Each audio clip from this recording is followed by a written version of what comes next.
In this presentation, we will take a look at the vendor section, the vendor cycle, the items that are typically involved in the vendor or accounts payable cycle within QuickBooks Online. As we look at this through the QuickBooks Online system, we will compare and contrast it to the desktop version for a few reasons. One is that some users may be used to the desktop version and will be able to convert and see those same information on the desktop version to the online version. Two, the desktop version has a nice flowchart that will show us the cycle, give us a flowchart, a visual of the cycle. We'll use that to then see how everything is connected, then go to the online version. The online version shows this information in more of a listed fashion, which is all you need typically once we understand what is happening. However, the flowchart when we're first starting out can be useful to see. For more accounting information and accounting courses, visit our website at accountinginstruction.info.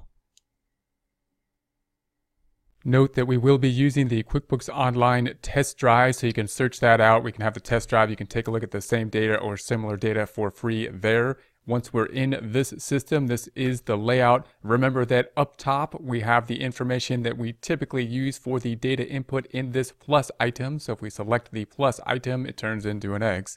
And then we're looking at the vendors section. So here's the vendor section. These are going to be the common items under the vendor sections. These are the ones that we will be concentrating on now. If we close this back out, remember that to the left, this is going to be the information that can open and close with the hamburger up top, this hamburger, the 3 lines. And the expenses down below is where we'll also see some of the vendor sections entering and seeing some of the same data as we saw under the vendor section up top, 2 tabs, expenses, vendors. I'm going to go back up to the dashboard, and we're going to start by looking at that flowchart once again on the desktop version, just to get an idea of how these things are tied together.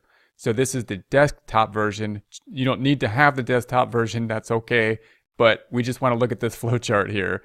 And so same information will be on the desktop to the online version.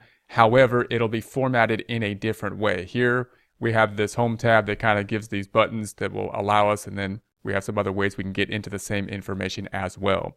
We're concentrating now on the vendor section. When we think of this normal flow of the vendor section, we usually think of it as just basically going through accounts payable. So if we had something where we just have bills and then we pay the bill, the full cycle of the vendor section would typically be we enter the bills over here. Once we get them, we can think of normal bills like utility bills and whatnot. Any bill that we have, we're going to enter them into the system at the point in time we get them, but we may not pay them until a later point in time. Then the entering the bill would be increasing accounts payable, meaning we owe someone money, and increasing the related expense, typically expense, at that point in time. And then the second component would be the payment of the bill. So that would be then we're going to pay whatever bills we pay, and that would decrease cash. We can imagine writing a check for that and decrease the payable, the accounts payable that is now being paid. So the major function of many people, if we're in a larger company, could just be working all the time in accounts payable and monitoring how much we need to pay for accounts payable and when do we need to pay what, and tracking that information, entering all the bills and then tracking them in the bills payable and monitoring the dates and due dates can be a full-time job depending on the size of the company. Smaller companies, of course, if we're doing the bookkeeping for a small company, we'll do all of these cycles, but it's still good to consider it in terms of the smaller cycle because that'll give us really a pictorial idea of how this is put together. Now, if we have inventory, especially if we're purchasing inventory from a larger vendor, then we could have a purchase order. And the purchase order would mean that we're actually going to request inventory. In our case, if we're buying landscaping supplies or something, later on we'll talk, this is to get great guitars. If we're buying guitars, then we're going to request the guitars be sent to us. And it's a little bit different than we might do if we're used to purchasing online on something like Amazon.com or something. In other words, we won't make the payment when we purchase from Amazon.com. We typically make the payment at the point of time of purchase before we receive the goods.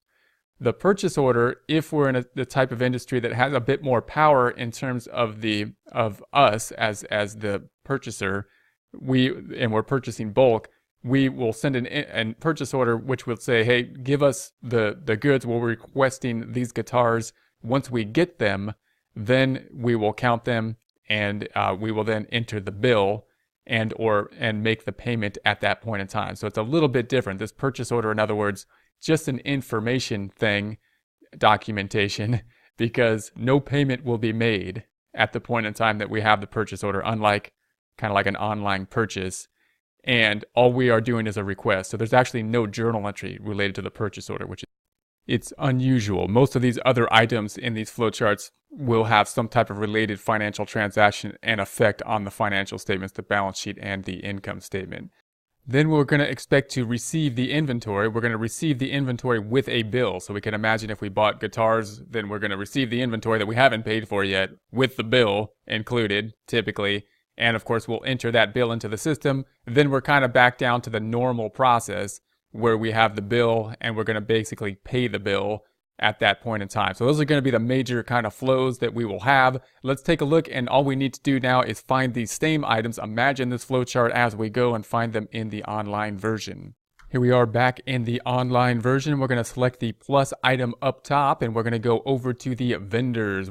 Remember that the full cycle will typically start with a bill. So we'll have the bill. We can imagine any bill, if we got like a utility bill or something that we don't plan on paying now, but we want to enter it into the system. We want to put it into the system, track when it is due, and then pay it at that last second that we can to pay the bill. And that will typically be the process. So we're going to say, here's the bill that we're going to enter but not yet pay.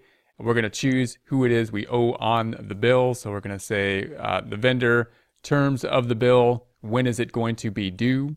So we can have the terms. The bill date would typically be populated as we enter the data. The due date then will be in accordance with the terms. So that's going to be useful, important when we monitor when we need to pay the bill.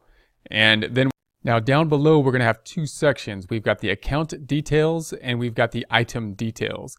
Which one we use depends on what it is that we are purchasing. Up top, all the accounts are going to be normally what we use. If we pay the utility bill or any other bill, even if we're buying an asset or something like that, it'll go up top if we just want to choose the account we are going to.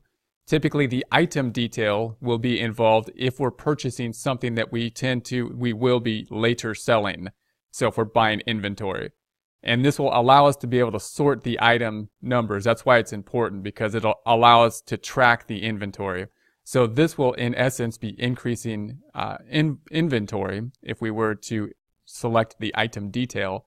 But we don't want to just choose the account up here of inventory, because we also want the system to track what type of inventory it is.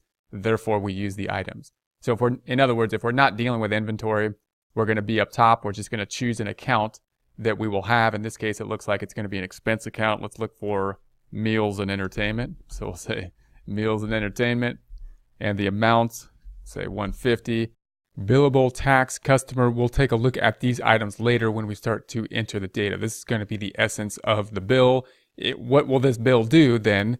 Well, it's going to increase the expense. So we're going to have meals and entertainment. That's going to go up. And the other side that's going to go up is accounts payable. We're going to have something that owes, a liability account. We owe the money. We haven't paid it yet.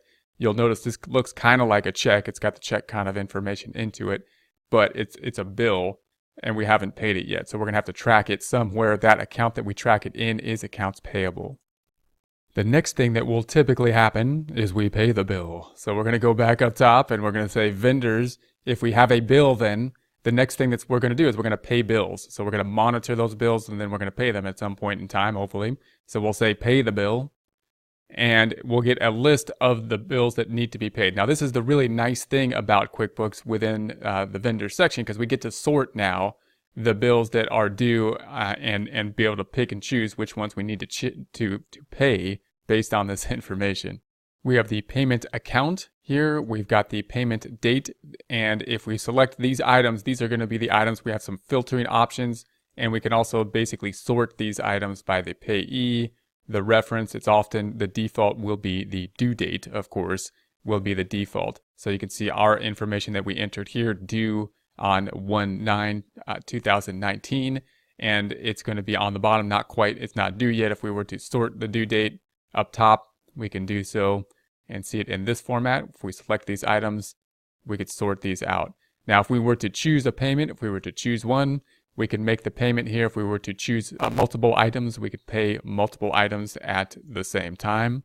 I'm going to go back up top and I'm going to choose, in our case, the checking account, and then we can basically print the checks if we so choose to print the checks either now or we can print them later, and it'll just basically print all the checks out for us. So this is useful even if we're entering and paying the bills at the same time. If we're entering all the bills at the end of the month and then we're going to pay them, we could just enter them all in as bills, then go to this screen, check them all off, put the checks into the printer and print them all out at one time. Or we can use alternative methods to pay, which can be faster to do as well. So it's a useful tool to have. It's also, of course, very useful for us to be able to sort this information by due date, track which bills are really necessary for us to pay as we go, and really get good at paying when we need to pay and being able to hold off on payments when we can without any penalties or problems for it.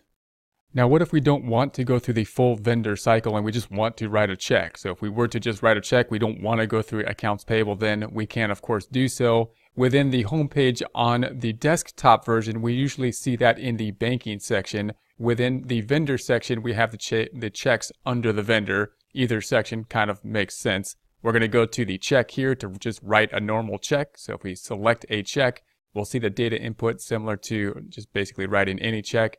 So if we were to select the person we're going to pay, the vendor, then we're going to say it's going to be a check. It should be populated based on the information for the vendor. Payment date should populate on its own. Note that it's picking up here the information from prior entries. So we've paid this vendor before. We already had legal and professional. It's memorizing that data, which is very nice. We could put a description if we so choose. We currently have an amount. If we needed to change it, we can. Of course, it's trying to pick that up from a prior transaction. If, once again, we were paying for something like inventory, then we'd want to use the items detail down here. So we do an items detail basically only if we're dealing with the purchase of inventory, because we don't want to just select the inventory item as we discussed in the prior section for the bills. We can then print the check. So to print the check, we would typically need pre-printed checks we would put into the printer and then print them. So we'd still need pre-set up checks because they'll have pre-set up check numbers on them. We're not just printing them on blank paper. And then we could take off the print check here if we don't want it. It's quite possible for us to just enter the check into the system, hand write the check, and just use QuickBooks to track the information as well. If that's a system that we are using, then of course we wouldn't want to print the checks at that point, and we would want to assign, let the system assign the check numbers. It should still be matching up to the external checks that we have in either case. Either we print them on the external checks, it will be pre-numbered, or we have the checks that we write that will be pre-numbered. So this will be the check. The next item we have, if we select this plus item up top, we've gotten out of the check, and we'll go up to the plus item. We're going to say, what about the expense? So if we take a look at the expense up top, it's going to be similar to the check, but it's not going to just be a check that we have here. We have other kind of payment options in other words. So if we select the item again, we're going to select the vendor, and then we have the checking account where it's going to come out of. Typically the checking account, the payment is going to have the payment date, and then we have alternative payment methods other than just a check. So we could select cash or some kind of other method of payment, and then similar detail as we had within the checking account. So we'd select what we are making the payment for, and let's say telephone, looks like telephone. Utilities, and we're going to make the amount $130, and we have the similar information once again as with the bill and the check. If the item was inventory, we have the item tab. We've got the memos down below, and of course there's no printing of the check because in this case we're not dealing with a check. So that will be the expense. Next, we'll take a look at a couple of the other items that we discussed in the flowchart when we looked at the desktop version under the vendor section, that being the purchase order. So if we look at the purchase order, The purchase order is mainly an information document, so we're not going to have a journal entry, no effect on the financial statements. It's in essence just a request. We're going to send it to the vendor, shipping to the vendor and say, hey, we would like this inventory. We would like you to ship it to us. Once we receive it, we'll count it and then we'll enter the bill and make the payment to you. So this would be us basically ordering inventory in a fashion in which we would not have to make the payment at the point in time that we order it. We won't go through this full order form here. We'll take a look at it in more detail as we start to enter data into our practice problem. Note that we'll also see some of the same information on the left side. If we have this hamburger open, we're going to close the hamburger and open the hamburger. And if we go down to the expenses down below, we can see the expenses. And we'll have two tabs, the expenses tab and the vendors tab. So within the expense tab, we'll see some of that detail similar as we saw in the customer section. The detail types will typically be expenses, bill type payments, bill payments that are made with checks, and so on. Typical type of transactions we would expect in the expenses section in the vendors cycle. When we go to the second tab, the vendors, we see the vendor information. We see some sorting of some useful data up top. And then we have our vendors information down below. We can create a bill directly from here. If we were to select any vendor, then we'll get two tabs, the transaction list, again, expenses, bills, bill payments. And then we'll get in those types of transaction and the vendor detail on the second tab, that giving us the information, of course, for the vendor. For more accounting information and accounting courses, visit our website at accountinginstruction.info.